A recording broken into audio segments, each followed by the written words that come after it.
Katy cooking channel मध्ये मी आपल्या सर्वांचे मनापासून स्वागत करते। आज आपण बनवणार आहोत पनीर वाटाण्याची भाजी। गॅसवर कढई तापत ठेवली, त्यामध्ये थोडंसं तेल टाकून घेणार आहोत। 2 तमालपत्र, 1 चक्री फूल, 4 मिरे, दालचिनीचे तुकडे आणि 4 लवंगा। अशा प्रकारचं हे साहित्य छान असं परतून घेऊया। एक मोठा चिरलेला कांदा टाकूया, 2 वेलदोडे टाकूया। आता हा कांदा छान परतून घ्यायचा आहे व्यवस्थित। कांद्याचा थोडासा कलर आता बदललाय, तर त्यामध्ये टाकून घेऊया 1 मोठा चिरलेला टोमॅटो। आता हे सर्व साहित्य व्यवस्थित परतून घ्यायचंय। कांदा टोमॅटो परतताय तोपर्यंत हा वाटाणा आपण थोडासा वाफवून घेऊया। एका पातेल्यात पाणी ठेवलंय, थोडंसं टाकून घेऊया। अर्धा चमचा साखर आणि अर्धा चमचा मीठ, शिजवून घेतलेले वाटाणे थोडेसे आपण ते वाफवून घेणार आहोत।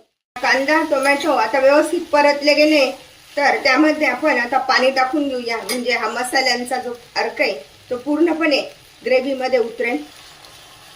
छान शिजवून घेऊया। शिजण्यासाठी त्यावर झाकण ठेवूया।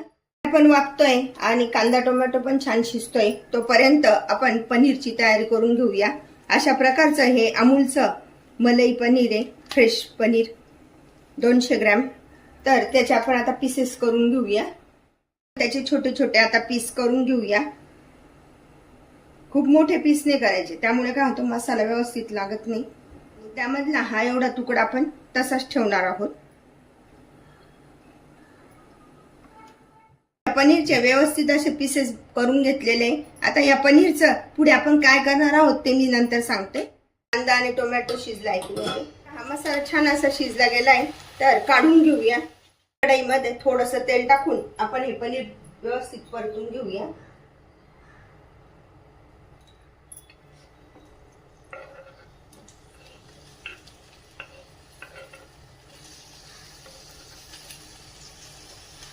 थोडेसे परतून घ्यायचे, जास्त पण नाही। थोडंसं पनीर परतून झालेलं आहे, गॅस बंद करूया। मसाल्यांचा पूर्ण अर्क ह्या टोमॅटो कांद्यामध्ये उतरलेला आहे, तर आपण आता ह्या लवंगा आणि मिरे बाजूला करून घेऊया, म्हणजेच पूर्ण मसाला बाजूला करून ठेवूया। मसाले सगळे वेगळे केले, आता याची आपण पेस्ट करून घेऊया।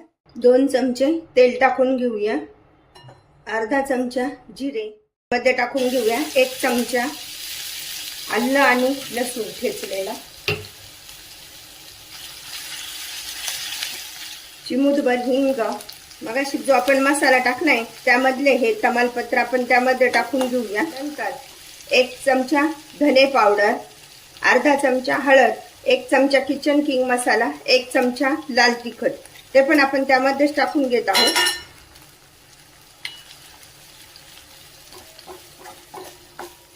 आता हे चांगलं परतल्यानंतर त्यामध्ये ही तयार केलेली पेस्ट टाकून घेऊया।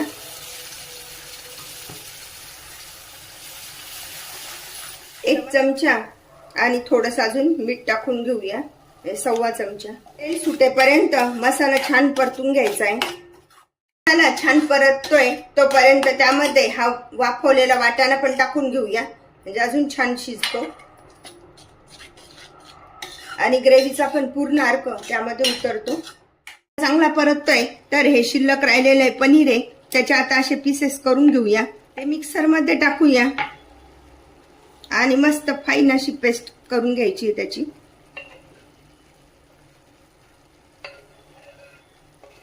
पनीरचे तुकडे व्यवस्थित बारीक होण्यासाठी त्यामध्ये थोडंसं दूध टाकून घेऊया। मसाला परतत आल्यानंतर त्यामध्ये आपण ही तयार केलेली पेस्ट टाकून घेऊया।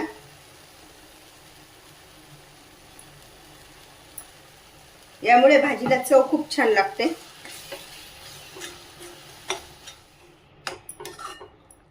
ग्रेव्हीला छान असं तेल सुटायला सुरुवात झालेली आहे, तर त्यामध्ये टाकून घेऊया गरम पाणी।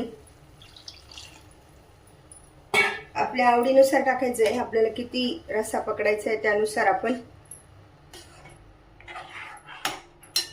त्यामध्ये पनीरचे पीसेस पण टाकून घेऊया।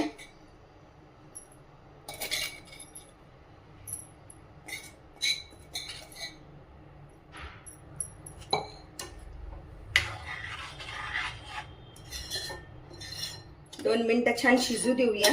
टाकून घेऊया चिमूटभर साखर.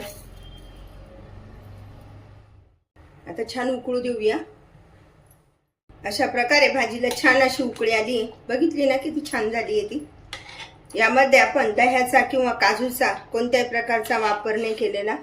गॅस बंद करूया आणि पनीर वटाण्याच्या भाजीचा छानपैकी आस्वाद घेऊया. काजू दही न वापरता बनवा ढाबा स्टाईल पनीर वाटाण्याची भाजी. अशा प्रकारची भाजी तुम्ही पण बनवा आणि मला मात्र कळवा कशी झाली आहे ते.